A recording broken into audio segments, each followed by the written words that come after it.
everybody, welcome back to microbeerreviews.com. We've got another one of the Red Hook beers out of their multi-12 pack. This is their Indian Pale Ale, their Long Hammer IPA.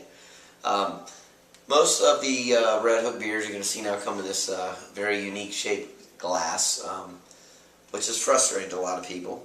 Red Hook has been around for over 30 years, originally based out of Seattle, and their beers kind of changed a little bit in the last few years and got a lot of people a little bit worked up ever since you've seen these new bottles. But this is out of their multi-12 pack that we have on our website and our YouTube channel, and this is actually their #1 best-selling beer. Now, when I last had this beer, it was in a 6-pack about a year ago.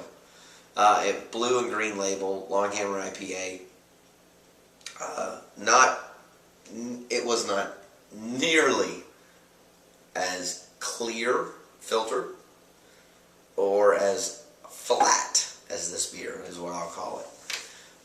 Red Hook's gone through some transformations. A lot of people kind of gotten really frustrated with Red Hook and being more of a macro brewery, but this beer, the way they describe it now, is a generous addition of hops in the fermentation on the front end and the back end to create a dry hopped flavor in an Indian Pale Ale that has bitterness, yet citrusy, piney notes and flavor. They call it a medium body with a crisp finish and moderate alcohol content at 6.5%, IBUs at 44. I call this a very thin, extremely thin, lack of characteristic IPA that is something that I would be very disappointed with in an IPA. And I'm being harsh on this beer because I like IPAs, I like hoppy beers, I like beers with character. I definitely like medium to heavy body beers. And this beer to me is very thin. There's absolutely no head on this beer. I mean, I poured this beer 4 or 5 minutes ago and you can tell there's barely any head on it. So a little bit of carbonation, probably what an IPA should be, but it just has no flair to it. So they talk about citrusy and piney notes with a crisp finish. It might have a crisp finish. It definitely is citrusy. It does have some citrusy, probably grapefruit, grassy, piney flavors to it, but I do my best not to do beer reviews that bash beers, but I am a fan of IPAs. I'm harsh on IPAs. I would not buy this beer again. It's not good. I don't like it at all.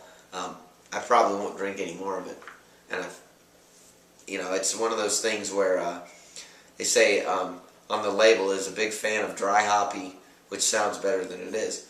Yeah, I've had dry hoppy beers that are awesome, that have character to them, that fill your mouth with flavor, that when you have an aftertaste, it has citrusy, piney flavor, hoppy characteristics to it that make you go, I want to have another sip.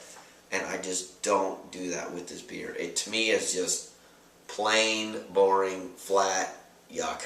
That's all I've got to say. I give it a 1. Sorry, I would not buy it. I would not try it again. I don't like it. That's my review of the Red Hook IPA. Sorry. But the good news is it's fall, winter's on the way in, and we've got a ton of beer reviews on the way for you, so don't forget to check out our website, our YouTube channel. Please subscribe to our channel. If you like beer, like our reviews, click like if you like us. We'll see you again real soon.